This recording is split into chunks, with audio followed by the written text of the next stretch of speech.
वृंदावनवा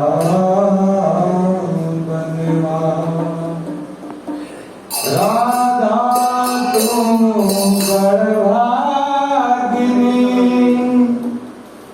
कौन तपस्या की तीनों लोक के नाथ हैं श्रुति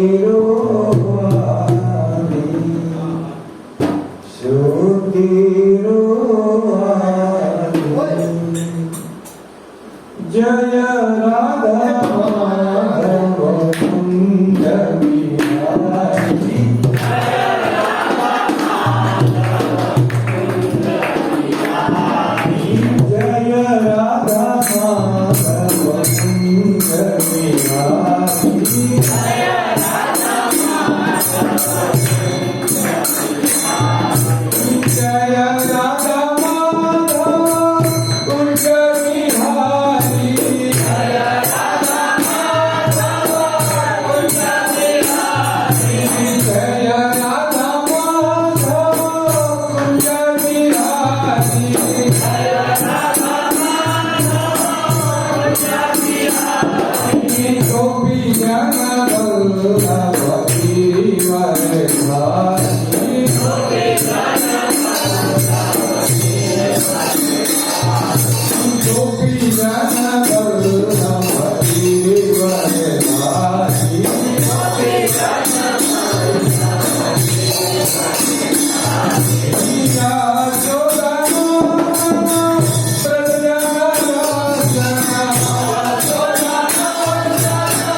Hare Rama, Hare Rama,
Shri Shri Jagannath Baldev Subhadra महारानी की, राधिकाई भगवान की, जगत गुरु श्रील प्रभुपाद की, उपस्थित समेत भक्तवृंद की, निताई गौर प्रेमानंदी हरि हरि बोल। ओम नमो भगवते वासुदेवाय।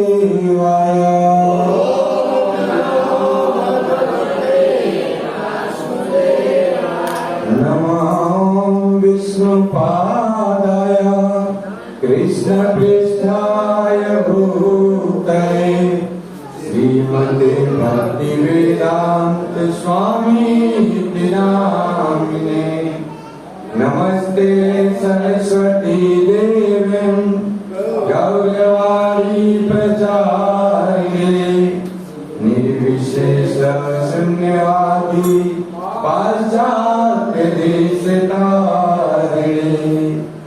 जय श्री कृष्ण चैतन्य प्रभु नित्यानंद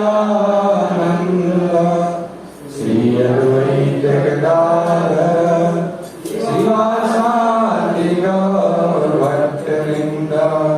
हरे कृष्णा कृष्णा कृष्णा हरे हरे, हरे राम राम राम हरे हरे। संध्याकाल सत्र में आए हुए सभी वैष्णव भक्तों का एवं वैष्णवी माताओं का हम स्वागत करते हैं। भगवद गीता अध्याय 3 श्लोक संख्या 22 पेज नंबर 140। Page number 140। देखिए प्रभु, अरे प्रभु गौतम गीता देखिए, गौतम गीता देखिए, निकाल के दे दीजिएगा। Page number 140। न मे पार्थास्ति कर्तव्यम् त्रिषु लोकेषु किंचन नान्यवाप्तमवाप्तव्यम् वर्त एव च कर्मणि। न मे पार्थास्ति कर्तव्यम् त्रिषु लोकेषु किंचन नान्यवाप्तमवाप्तव्यम् वर्त एव च कर्मणि। न मे पार्थास्ति कर्तव्यम् त्रिषु लोकेषु किंचन नान्यवाप्तमवाप्तव्यम् वर्त एव च कर्मणि। न मे पार्थ अस्ति कर्तव्यम् त्रिषु लोकेषु किंचन नान्यवाप्तमवाप्तव्यम् वर्त एव च कर्मणि।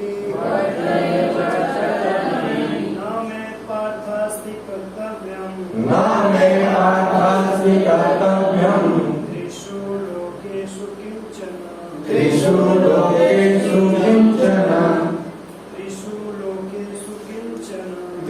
लोकेषु किंचन नान्यवाप्तमवाप्तव्यम् वर्त एव च कर्मणि। न मे पार्थ अस्ति कर्तव्यम् त्रिषु लोकेषु किंचन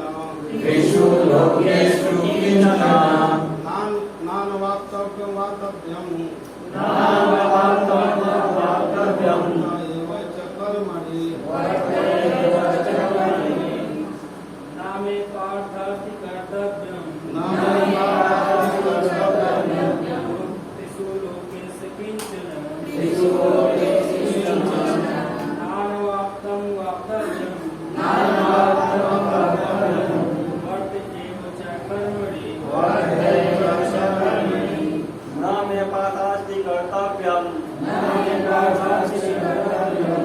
त्रिषु लोकेषु किंचन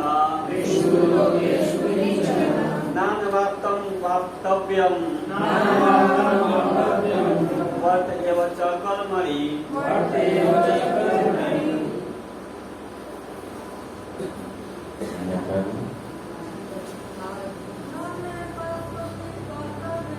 न मे पार्थास्ति कर्तव्यम्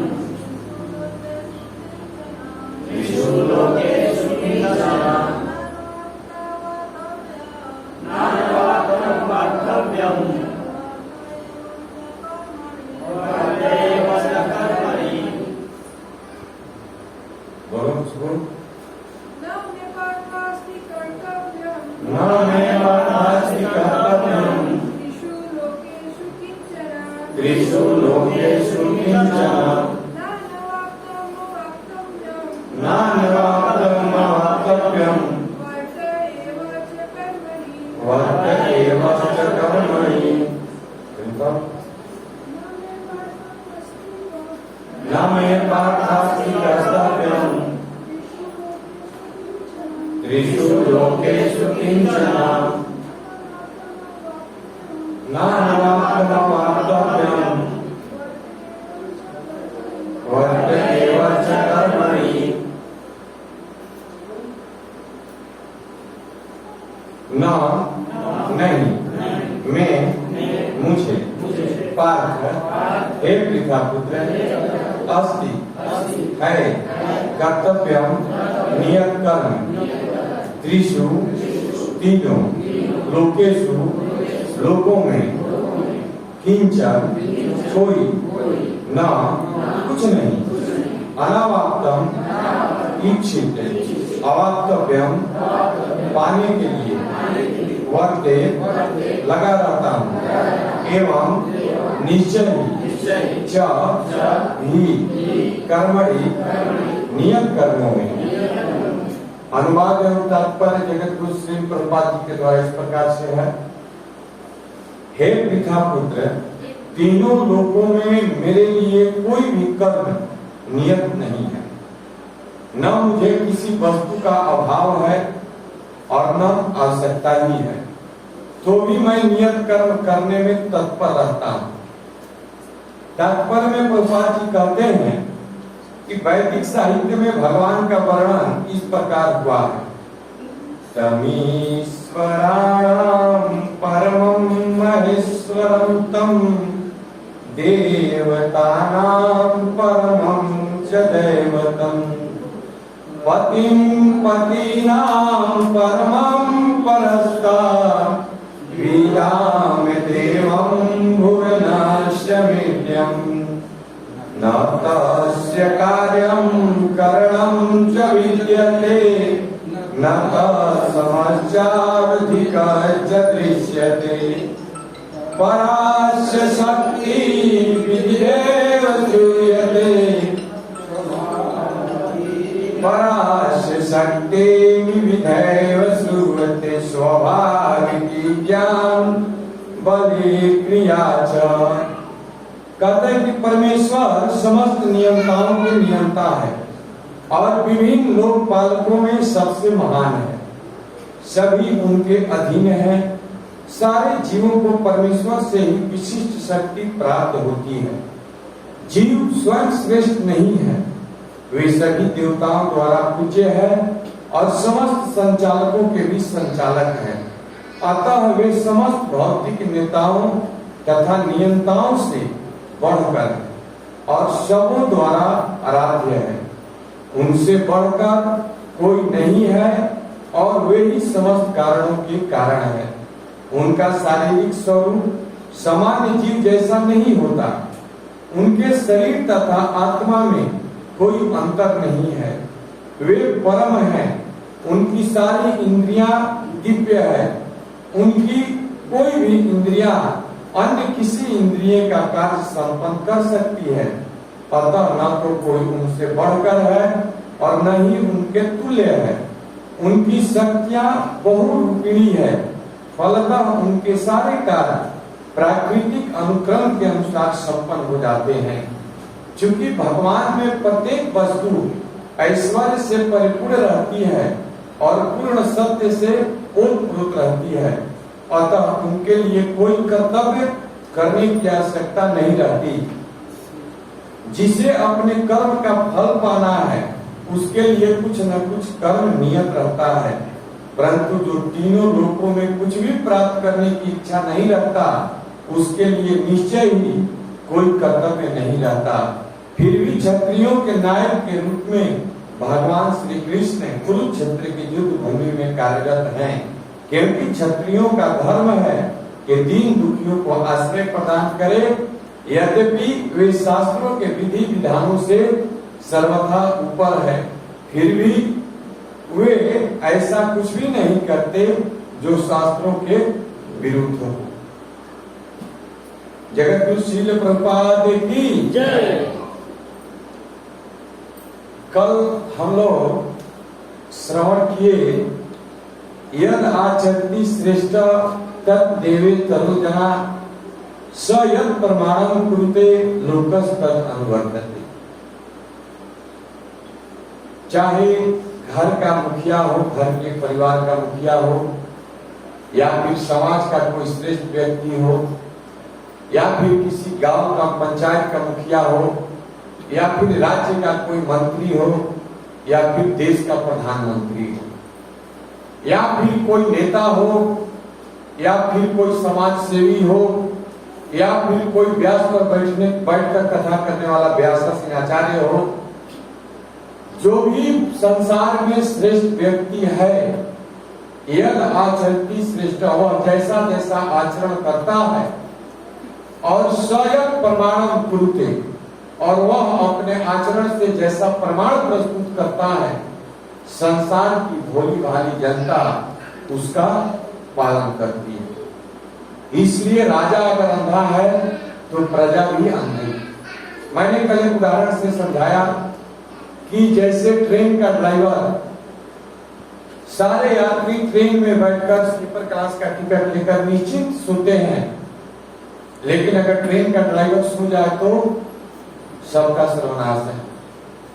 ऐसे ही प्रभुपाद जी कहते हैं कि इस संसार में जो श्रेष्ठ पुरुष हैं, जो महान हैं, उनको चाहिए कि वे स्वयं अपने आचरण में धर्म का पालन करें और जो प्रमाणित करे, जो प्रमाण प्रस्तुत करे अपने धर्म के अनुसार, संसार के लोग उसका फॉलो करें, उसका पालन करें। इसलिए उसे विशेष सावधानी की जरूरत है, क्योंकि बड़े लोगों के प्रति सारे लोगों की दृष्टि होती है। बड़ा लोग सबको नहीं देखता, लेकिन बाकी सभी लोग बड़े लोगों के ऊपर दृष्टि रहती है। इसलिए बड़े लोगों को, जो श्रेष्ठ पुरुष है, उसको बहुत सावधानी के साथ रहना पड़ता है। और आज के श्लोक में कह रहे कि नमे पार्थास्ति हे वृथा पुत्र, हे कुंती पुत्र अर्जुन, न में कर्तव्यम, मुझे कोई कार्य करने की जरूरत नहीं है। इस लोक में ही नहीं, कहते हैं कि त्रिशु लोकेशु, तीनों लोकों में, मतलब ऊपर के भी लोकों में, नीचे के भी लोकों में, पृथ्वी लोक पर भी मुझे कुछ भी करने की जरूरत नहीं, किंचन, कुछ भी नहीं। फिर भी वर्तएव च कर्मणि, फिर भी मैं बड़े उत्साह के साथ, बड़े आनंद के साथ करता हूं। किस लिए? अब किसी से प्रश्न किया जाए कि प्रभु जी आपको जरूरत नहीं है कर्म करने की, फिर भी आप क्यों करते हैं? भगवान गीता में कहते हैं कि परित्राणाय साधूनां विनाशाय च दुष्कृतां धर्म संस्थापनार्थाय संभवामि जुगे जुगे। भगवान को अवतार लेने की क्या जरूरत है? लेकिन परित्राणाय साधूनां, साधुओं की रक्षा करने के लिए और दुष्टों का विनाश करने के लिए, साथ ही साथ इस पृथ्वी पर धर्म की स्थापना करने के लिए मुझे बार बार अवतार लेना पड़ता है। उसी प्रकार से भक्तों भगवान के द्वारा निर्देशित ब्रह्मा जी ने सृष्टि की रचना की, लेकिन भगवान को सृष्टि रचने की क्या जरूरत थी? क्योंकि केवल जीव मात्र के उद्धार के लिए। स्वर्गलोक है, व्यक्ति जब इस पृथ्वी पर पुण्य करता है और पुण्य कर्म करके जब स्वर्गलोक में जाता है, तो उस पुण्य के द्वारा जो फल है उसका भुगतान करने के लिए, उसका फल भोगने के लिए स्वर्गलोक को बनाया। और यह पृथ्वी लोक और नरक लोक जीवों के द्वारा जब पाप होता है तो उस पाप का फल भोगने के लिए ये नरक लोक बनाया गया। भगवान ने इस सृष्टि को बनाया, सारा विश्व ब्रह्मांड, जिनके एक एक रोमकूप में अनंत कोटि ब्रह्मांड समाहित है। एक रोमकूप, अभी आपके शरीर में एक बाल है ना, इस एक बाल को निकालिए और उस गड्ढे में एक एक ब्रह्मांड समाया हुआ। तो ऐसे भगवान को सृष्टि की रचना की किसके लिए? जीव मात्र के कल्याण के लिए। जीव अगर इस संसार में रहकर अच्छा कर्म करे तो स्वर्ग लोक जाएगा, वहां फल सुख भोग करेगा। और जब व्यक्ति पाप करता है तो नरक लोक बनाया गया, चलो नरक में, और नरक में उसे सजा दी जाती है। भक्तों, लेकिन ये जो मनुष्य योनि है, जो कि बहुत ही दुर्लभ है, मानुषम दुर्लभम मानुषो देहो देही नाम क्षणभंगुरा।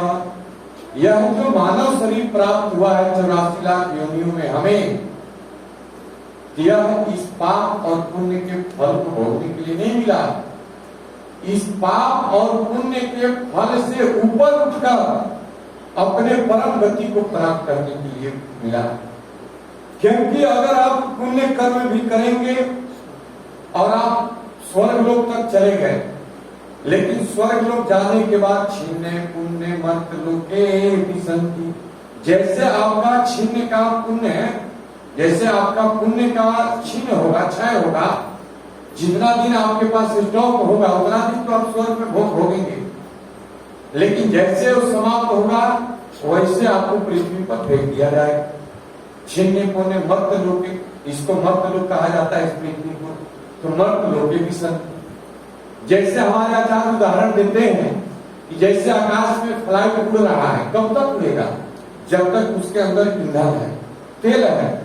जैसे ईंधन समाप्त होगा धड़ाम से पृथ्वी पर गिरेगा। तो ये मानव शरीर जो हमें प्राप्त हुआ है, इस पाप और पुण्य के फल से ऊपर उठकर उस दिव्य परम पद को प्राप्त करने के लिए मिला। बाकी जोनी तो पुण्य करके पाप करके स्वर्ग और नरक लोक में जाती है। और इस श्लोक में भगवान बहुत सुंदर बात कह रहे हैं कि भगवान को भी कह रहे हैं कि तीनों लोक में कोई कर्म करने की प्रभु की जरूरत नहीं है, लेकिन फिर भी मैं बड़े उत्साह के साथ करता हूं। क्यों करता हूं? क्योंकि इस संसार के लोगों को दिखाने के लिए, बताने के लिए। और कौन भगवान? तो उस भगवान के स्वरूप का वर्णन कर रहे हैं कि तनिश्राणाम परमं महेश्वरम देवतानां परमं च दैवतम पतिं पतीनां परमं परस्तात् विदाम देवं भुवनाश्रमित्यं। कहते कि परमेश्वर जो परम ईश्वर है, सुप्रीम पर्सनालिटी ऑफ गॉड है, वह समस्त नियंताओं के नियंता है। इस जीवन में जो कुछ भी घटित होता है उस सब का कारण सर्व कारणम कारणम ईश्वर परमा कृष्ण सच्चिदानंद विग्रह अनादिर आदिर गोविंद सर्व कारणम सर्व कारण कारणम। सभी कारणों के कारण है वो परमेश्वर सुप्रीम पर्सनालिटी ऑफ गॉड है। कारण मतलब समस्त कारणों के कारण है। जैसे आप जा रहे हैं गाड़ी से, एक्सीडेंट हो गया, आप कहेंगे कि प्रभु गाड़ी के एक्सीडेंट होने के कारण हर शब्द में है। गाड़ी के एक्सीडेंट होने के कारण मेरा पैर टूट गया, घर में आग लगने के कारण मेरी सारी संपत्ति जलकर आग हो गई, इसने मुझे गाली दे दिया, इसके कारण मैंने उसको गोली मार दिया। जीवन के प्रत्येक कार्य में कुछ न कुछ कारण है हमारा। और यहाँ पर बता रहे हैं कि वो इन सब कारणों का कारण कौन है? वो भगवान है जो परमेश्वर है।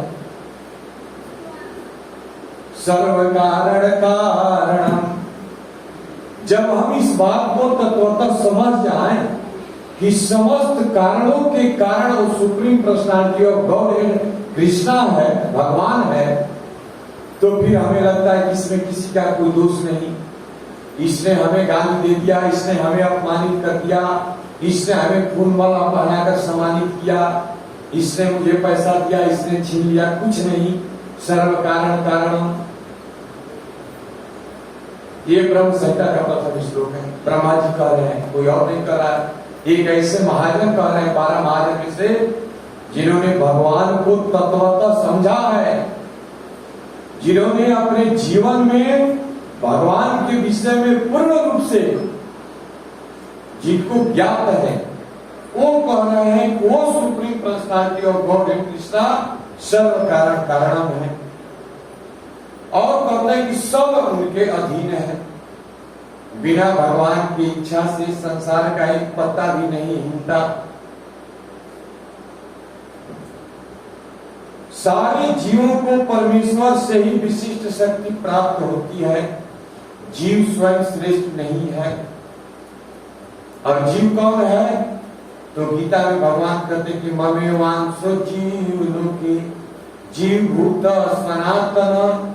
इस संसार में, इस लोक में जितने भी 84 लाख प्रकार की योनि है, सबके सब मेरे अंश है, मेरे जीव है। ममे वांसो जीव लोके, इस संसार में जो जीव है वो मेरा अंश है। तो हम सब जीव हैं, और जीवात्मा को, प्रत्येक जीवात्मा को अलग अलग शरीर दिया गया है। कोई काला है, कोई गोरा है, कोई बौना है, कोई लंबा है, कोई लंगड़ा है, कोई अंधा है, कोई काना है। अपने अपने कर्मों के फल के अनुसार सबको शरीर मिला है, लेकिन सब के सब जीव हैं, जीवात्मा है, और सब के सब भगवान के अंश हैं। तो सब जीवात्मा है, तो आप विचार कीजिए कि आप जीव हैं, जीवात्मा हैं, लेकिन आपके अंदर ये शक्ति कौन संचालित कर रहा है? कहां से शक्ति आ रही है? आप अपने घर से हाथ चले आए, कैसे आ गए? कौन शक्ति दे रहा है? वो शक्ति पावर हाउस से आ रही है। जैसे हमारे आचार्य उदाहरण देते हैं कि यहाँ लाइट जल रही है, ये लाइट बिजली कहाँ से आ रही है प्रभु जी? पावर हाउस से आ रही है, ट्रांसफार्मर से। ट्रांसफार्मर में लाइट कहाँ से आ रही है? पावर हाउस से आ रही है। पावर हाउस से लाइन कट हो जाए तो बल्ब लगाइए, और बड़ा बड़ा बल्ब लगाइए, लेकिन जलने वाला नहीं है। ये बात क्यों नहीं हमें समझ में आती है? यही तो गीता के माध्यम से समझना है कि सारे जीवों के अंदर जो सुनने की शक्ति, जो देखने की शक्ति, जो चलने की शक्ति, जो खाने की शक्ति, किसी की बुराई करने की शक्ति कहां से आ रही है? ये सब कुछ पावर हाउस परम पुरुष परमात्मा से आ रही है प्रभु जी। और उसके लिए अगर हम कहते हैं कि आप मंदिर आइए, भगवान की कथा, भगवान के कार्यक्रम में सम्मिलित हुए, प्रभु जी आज नहीं, टाइम नहीं है, कल आएंगे, अच्छी बात है। जीव स्वयं श्रेष्ठ नहीं है। जीव अगर स्वयं श्रेष्ठ होता तो इस जीवात्मा, इस शरीर से उस जीवात्मा के निकल जाने के बाद भी वह क्रियाशील रहता, निष्क्रिय नहीं हो जाता। कहते हैं कि वे सभी देवताओं के द्वारा पूज्य है। देवताओं के ऊपर भी जब संकट आता है, हमारे ऊपर जब संकट आता है तो हम किसकी शरण में भागते हैं? देवताओं की शरण में भागते हैं।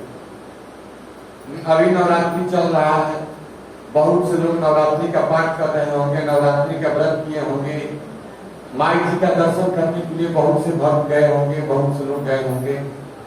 अच्छी बात है, अपनी अपनी जितनी श्रद्धा है, जितनी निष्ठा है, करनी चाहिए। लेकिन ये तात्विक सात्विक बातें भी समझनी चाहिए। कहें कि सभी देवताओं के द्वारा वे पूज्य हैं, क्योंकि देवताओं के ऊपर भी जब संकट आता है तो देवता कहाँ जाते हैं? जब दशम स्कंद में आप पढ़िए, जब पृथ्वी के ऊपर संकट आया तो पृथ्वी एक गाय का रूप बनाकर ब्रह्मा जी के पास गई। ब्रह्मा जी बोले कि मेरे बस का बात नहीं है, चलो शिव जी के पास चलते हैं। शिव जी के पास गए, वहां भी दीदार नहीं निकला, पृथ्वी के दुख को दूर नहीं कर पाए। फिर अब कहीं काम नहीं चलने वाला है, चलो चलते हैं शिव सागर के तट पे, और जाकर वहां पर बहुत सुंदर कीर्तन किए, देव देव जगन्नाथ। हरे कृष्णा कृष्णा कृष्णा हरे हरे, हरे राम राम राम हरे हरे।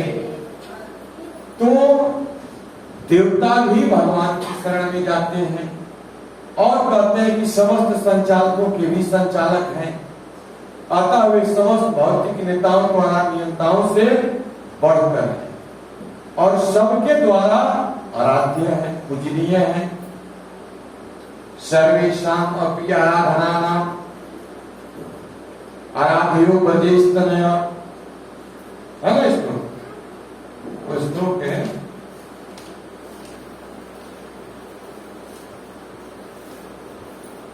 बहुत सुंदर श्लोक है। तो आराधना की जो है वो परमेश्वर है, वो केवल कृष्ण है, और कहते हैं कि उनसे बढ़कर कोई नहीं है। बढ़ने की बात छोड़िए, उनके समान भी कोई नहीं है, और बढ़कर होने की तो बात छोड़िए, वे ही समस्त कारणों के कारण है। लेकिन वो है कौन? वो परमात्मा है कौन? सबसे इंपॉर्टेंट बात को ये समझने वाली है। उसके विषय में तो हम जान गए, लेकिन वो है कौन? तो भागवत में सुखदेव गोस्वामी कहते हैं कि एक चांद से कला पुंस कृष्ण अस्तु स्वयं भगवान। वो supreme personality of God head कौन है? जो सबके नियंता है, सबके द्वारा आराध्य है, सब कारणों के कारण है, सब उसके कंट्रोल में है, और उस पावर हाउस से सबके अंदर बिजली प्रवाहित हो रही है। वो कौन है?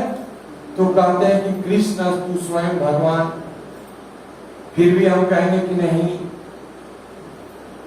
दूसरे भगवान, बहुत से भगवान आजकल हैं, तो आपको जिसको मानना है आप मानिए, लेकिन भागवत और गीता तो यही कह रहा है प्रभु जी की एते चांस कला पुंसा कृष्ण अस्तु स्वयं भगवान। और ऐसे भगवान की भक्ति करने के बाद, ऐसे भगवान की शरणागति को स्वीकार करने के बाद, ये भक्तों के अंदर दृढ़ता होनी चाहिए कि कहीं अन्यत्र भटकने की जरूरत नहीं है। यथा करोड़ मूल निषेचनेन त्रिव्यंति तत्स्कंद भुजोपशाखा प्राणोपहारा चेथेन्द्रियाणाम। जैसे वृक्ष के जड़ में अगर जल डाल दिया जाए तो पत्ती, टहनी, फल, फूल सब सिंचित हो जाते हैं, अलग से डालने की जरूरत नहीं है। मानो कोई प्रश्न करे कि प्रभु जी मेरे पास जल अधिक है, मैं अगर पत्ते, फल, फूल पर भी डालूं तो आपको क्या तकलीफ है? भैया डालो, हमें क्या तकलीफ है? तब उसी को प्रमाणित करने के दूसरा उदाहरण दे रहे कि प्राणोपहारा चेथेन्द्रियाणाम। जैसे पेट में भोजन डालने से सारी इंद्रियां पुष्ट हो जाती है, तो डालो जल की तरह भोजन को भी आंख में डालो, कान में डालो, हाथ में बांधो, पैर में बांधो, हमें क्या तकलीफ है भैया? हमें कोई तकलीफ नहीं है। लेकिन ये शास्त्र के सिद्धांत है, और उस परम पुरुष भगवान श्री कृष्ण का शारीरिक स्वरूप जो शरीर की बनावट है, कहते हैं कि सामान्य जीव की तरह नहीं है, हमारी तरह, आपकी तरह नहीं है। सच्चिदानंद विग्रह, उनका विग्रह कैसा है? उनका शरीर कैसा है? सत्य, चित्त और आनंद से बना हुआ है। सत्य चित्त का मतलब, आनंद का मतलब कि पूर्ण रूप से चिन्मय,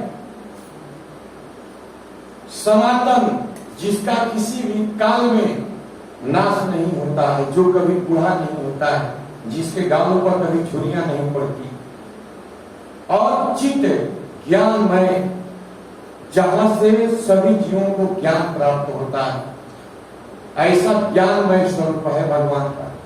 और आनंदमय, पूरा का पूरा आनंद है। इसीलिए तो गाते हैं कि आनंद के घर नंद, नंद के घर आनंद भयो जय कन्हैया लाल की।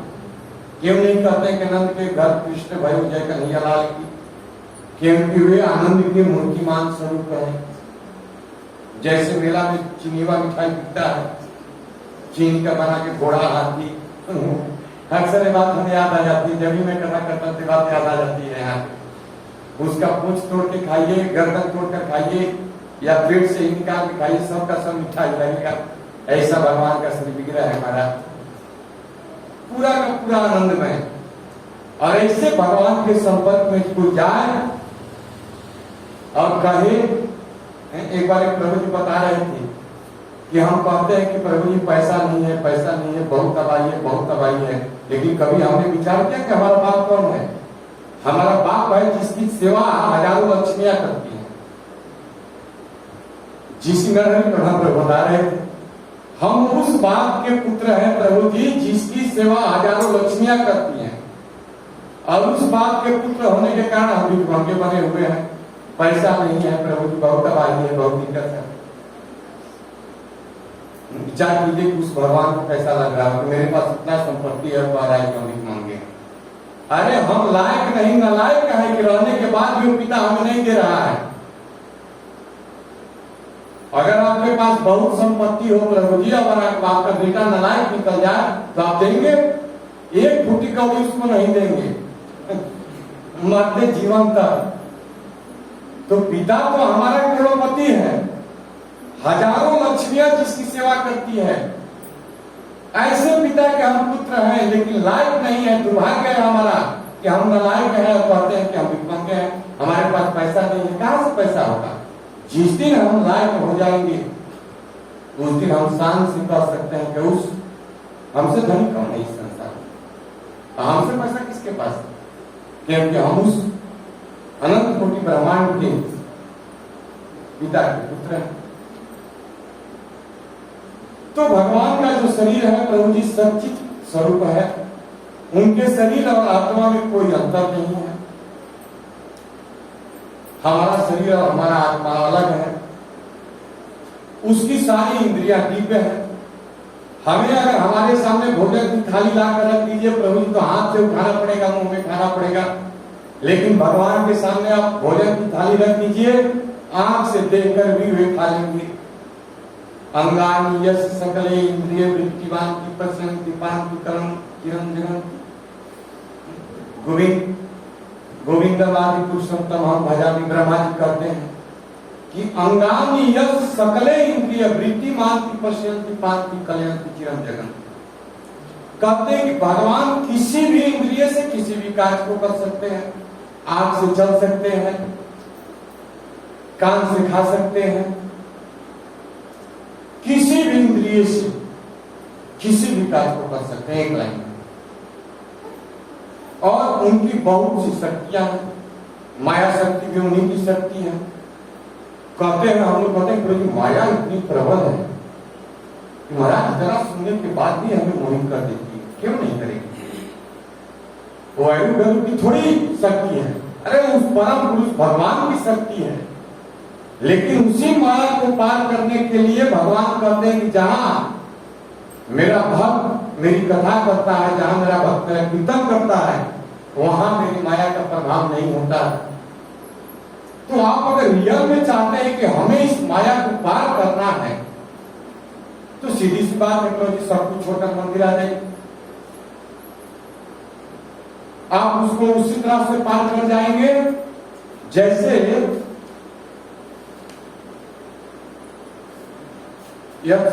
जैसे संसार सिंधु मति दुस्तर मति तितिशु नान्या पलवो भगवत पुरुषोत्तमस्य लीला कथा रसनिसेवनंतरेण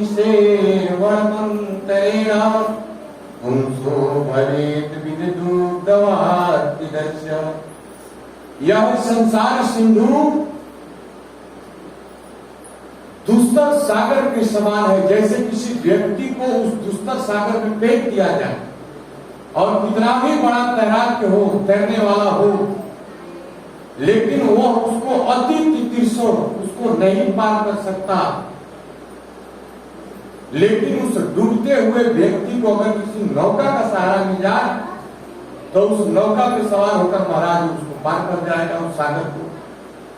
तो ये मंदिर प्रभुपाद जी ने जो अंतर्राष्ट्रीय श्री कृष्ण भावनामृत संघ दिया, यह उस नौके के समान है जिस पर केवल चढ़ने की जरूरत है, बाकी आप कुछ मत कीजिए, केवल चढ़ जाइए, चलाने वाला चलाएगा और आप पार कर जाएंगे। आपको पता भी नहीं चलेगा कि मैं क्या था और आज मैं क्या हो गया। आज भक्तों के जीवन से आप पूछिए कि प्रभु जी आज से 11 साल पहले आपकी स्थिति क्या थी, वो अपना अनुभव बताएंगे जिसने इसका अनुभव किया है। और आज हमारा अनुभव कितना सुंदर है, प्रभु जी आज हम किस स्थिति में हैं, कैसे आ गए प्रभु जी, कहां थे अब कहां आ गए। दिन में 3-3 बार मांसाहार करते थे प्रभु जी, सुबह में किसी और का मटन बनाते थे तो दोपहर में किसी और का बनाते थे। भक्तों की मंडली थी, प्रतिदिन बैठक बैठता था, इतना सुंदर एंजॉयमेंट होता था, सिगरेट फूकते थे। लेकिन आज अब कितना परिवर्तन हो गया, कैसे हो गया प्रभु जी को भी नहीं पता है प्रभु जी कैसे हो गया, पता नहीं प्रभु जी। मैं तो किसी के कहने से केवल मंदिर आना शुरू किया था, अब मंदिर आते आते पता नहीं मेरी चेतना कैसी हो गई, आज मैं स्थिति में आपके सामने खड़ा हूं। ये परिवर्तन जो है प्रभु जी केवल भगवान की संपत्ति में आने के कारण है। चूंकि भगवान में प्रत्येक वस्तु ऐश्वर्य से परिपूर्ण है, भगवान को किसी चीज की जरूरत नहीं है। ऐश्वर्यस्य समग्रस्य वीर्यस्य यशस्त्रिया ज्ञान वैराग्योच्चैव क्षणं भगैति गणा। सारे ऐश्वर्यों से भगवान परिपूर्ण है। कहते हैं कि नानुवक्ताम वाप्तव्यम, मुझे किसी भी चीज की इच्छा नहीं है और किसी भी चीज की जरूरत भी नहीं है। अब भगवान को किसी चीज की जरूरत नहीं है तो फिर प्रतिदिन प्रसाद बनाकर लाकर खिलाने की क्या जरूरत है प्रभु? केवल आते हैं हम, पागल है। यहाँ भगवान कह रहे हैं, प्रभुपाद जी कह रहे हैं कि भगवान कह रहे हैं कि मुझे किसी वस्तु का अभाव नहीं है, सारे ऐश्वर्यों से मैं परिपूर्ण हूँ। ऐश्वर्य समग्र वीर्यस्य यशस्त्रिया ज्ञान वैराग्य चैव क्षणं भगति गणा, सब कुछ है। लेकिन फिर भी गीता में भगवान कहते हैं कि पत्रम पुष्पम फलम तोयम, अगर कोई मुझे लाकर देता है तो मैं प्रसन्न हो जाता हूं, क्योंकि उसके माध्यम से मैं अपनी कृपा को दे देता हूं। जब कृष्ण के कहने से सारे ब्रजवासी गिरिराज गोवर्धन की प्रभु की पूजा करने लगे, और जब गिरिराज गोवर्धन की पूजा करके 56 भोग पूरा बैलगाड़ी पर लाद कर पूरा ब्रज से 84 कोस ब्रज से गाड़ी के गाड़ी प्रसाद आने लगा, और वहां पर इतना प्रसाद आया कि जैसे आप कल देखे ना कि क्या नाम है प्रभु जी उनका, जिनका सबका प्रसाद आया था, अंजनी प्रभु। इतना प्रसाद आया कि सारे भक्तों को प्रसाद हो गया। तो इतना प्रसाद छूटा गिरिराज जी के पास कि उसका प्रसाद का अन्नकूट पहाड़ जमा हो गया महाराज। और जब भगवान खाने लगे तो कहने लगे और लाओ, मांगने लगे। और जो लाता और प्रसाद खाते, मालपुआ उठाते, कहते किसके यहाँ का है, हाथ उठा के प्रभु जी, मदन मोहन जी हाथ लगे मेरे यहाँ का है प्रभु जी, मांगो क्या चाहिए। प्रभु जी एक फ्लोर और ऊपर बनाना है, चलो हो गया, बन गया। जितना भगवान खाते उतना महाराज देते। ये पूरी किसके यहाँ से आया, प्रभु जी मेरे यहाँ से। तो मांग कर खाने लगे भगवान। तो क्या जरूरत नहीं है, लेकिन फिर भी मांग कर खाए। तो क्या दर्शाना चाहते हैं कि आप जब देते हो भगवान को, तो आपके उस देने के माध्यम से भगवान अपनी कृपा आपको देते हैं। अपनी उसमें आंख से देख लिए प्रसाद को, अपनी कृपा को रख दी, और जब आप उस प्रसाद को पाता है तो उस प्रसाद के माध्यम से भगवान की कृपा का भाजन बन जाता है। तो इसी बात को कह रहे हैं कि भगवान को जो पूर्ण है, जो समस्त कारणों के कारण है, ऐसे परम पुरुष कृष्ण को इस तीनों लोक में कुछ भी करने की जरूरत नहीं है, न तो किसी की आशा। आज हम संसार में कार्य क्यों करते हैं? क्योंकि हमारे अंदर इच्छा कुछ प्राप्त करना है। अगर प्राप्त न करना हो तो हम कार्य नहीं करेंगे। कोई करेगा? कोई पागल है? अगर किसी को कुछ न चाहिए, कार्य क्यों करेगा? कोई नहीं करेगा। और वास्तव में देखा जाए तो हमें भी कुछ नहीं चाहिए, क्योंकि हम परमात्मा के अंश हैं, आत्मा है। वो परमात्मा नित्य है और हम जीवात्मा नित्य हैं।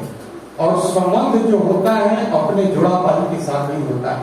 इस नित्य का संबंध उस नित्य परमात्मा के साथ है, लेकिन इस नित्य में इस देह के होने के कारण हमारा नित्य संबंध जो है किससे हो गया? संसार की नस्बत वस्तु में हो गया, जिसका कोई तालमेल ही नहीं है।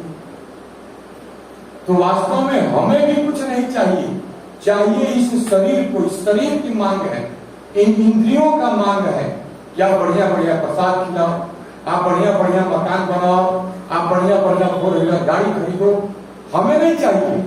ये सब हमारे इस शरीर, जो शरीर प्राप्त है, इन शरीर के इंद्रियों को चाहिए। और इसी इंद्रियों की मांग को पूरा करने के लिए यह आत्मा फजियत में पड़ा हुआ है और इसकी मांगों को पूरा करना है। लेकिन भगवान कह रहे हैं कि सब कुछ नहीं होने के बाद भी, कोई जरूरत नहीं होने के बाद भी मैं काम करके और बड़े उत्साह के साथ कार्य करके एक आदर्श प्रस्तुत करना चाहता हूं संसार के लोगों के साथ। आप विचार कीजिए कि कृष्ण को, जिसको हम लोग आते हैं कि वंदे गुरु श्री चरणारविंद, जो कि जगत का गुरु है। इस संसार में जितने गुरु हैं, सारे गुरुओं के गुरु हैं कृष्ण महाराज, क्योंकि जिससे ज्ञान प्राप्त करके गुरु हमें ज्ञान से अपलावित करते हैं। तो ऐसे कृष्ण भी गुरु बना रहे हैं, गुरु के आश्रम में जा रहे हैं। कृष्ण के गुरु थे संदीपनी मुनि। संदीपनी मुनि अपने गुरु जी के आश्रम में जा रहे हैं, हमारी आप किताब लेकर पढ़ रहे हैं। वेदा हम संपितानी, जिनके मुख से सारे वेद निकलते हैं, वे गुरु जी के पास जाकर विद्या अध्ययन कर रहे हैं। ये क्या है? हम समझ सकते हैं अपने भावनाओं से नहीं। हमें प्रेमांजन छुरित भक्ति विलोचनेना संता सदैव हृदयेषु विलोकयन्ति, हमें अपने नेत्रों में प्रेम का अंजन रूपी शास्त्रों से देखना चाहिए कि भगवान कौन है और भगवान किस लिए कार्य करे। एक आदर्श प्रस्तुत कर रहे हैं कि मैं गुरु जी के पास गया, पढ़ाई किया, ब्रह्मचर्य जीवन का पालन किया, इसके बाद मैंने गृहस्थ जीवन को स्वीकार किया। और गृहस्थ जीवन कितना सुंदर स्वीकार किया कि 16,108 रानियों का भरण पोषण किया। और हम अपने परिवार का भी भरण पोषण नहीं कर सकते। भगवान दिखाए कि हमने 16,108 रानियों का गृहस्थी संभाला और बड़े सुंदर ढंग से संभाला। किसी भी स्त्री को कभी किसी प्रकार का कष्ट नहीं था। सबके लिए एक आलीशान बिल्डिंग, सबके साथ कृष्ण का रहना, सबके लिए सुंदर सुंदर भोग, सबके लिए नौकरानी, नौकर, सब कुछ। तो भगवान सिखा रहे हैं कि मैंने प्रथम 25 साल तक खूब बढ़िया ब्रह्मचर्य का पालन किया, इसके बाद बाकी के 50 साल तक गृहस्थी का खूब बढ़िया गृहस्थी चलाया। अरे हम संसार के जीवों के लिए शिक्षा। इसलिए भक्तों, भगवान को तीनों लोक में कुछ भी करने की जरूरत नहीं है, कोई इच्छा नहीं है, किसी चीज की आवश्यकता नहीं है, लेकिन फिर भी करते हैं। इसलिए करते हैं कि हम जैसे संसार के गृह मुद्दी, जिसकी रति मती घर गृहस्थी में फंसी हुई है, ऐसे लोग हमारे कार्यों से, हमारी लीलाओं से सुनकर पढ़कर अपने जीवन को धन्य करें और सार्थक करें। और इसी बात को यहाँ पर भगवान अर्जुन को समझा रहे हैं कि अर्जुन, तुम एक श्रेष्ठ व्यक्ति हो, तुम युद्ध करो, क्योंकि तुम जैसा करोगे वैसा संसार के लोग तुम्हारे देखा देखी अपने अपने कर्तव्य का पालन ठीक ठीक प्रकार से करेंगे। अपना उदाहरण देकर करें कि मुझे जरूरत नहीं था, लेकिन देखो मैंने भी किया। और मर गया, तुम इतना मान गया कि तुम नहीं कर रहा है, इसलिए तुम भी इस कुरुक्षेत्र की युद्ध भूमि में युद्ध करो। इसी के साथ मैं अपनी वाणी को विराम करता हूं। हरे कृष्ण। अभी प्रभु जी आए हैं, क्या नाम है उनका? प्रभु जी संतोष जो गाते हैं प्रभु जी भजन, राहुल प्रभु जी आज हमारे बीच आए हैं। तो आज उनके मुखारबिंद से हम लोग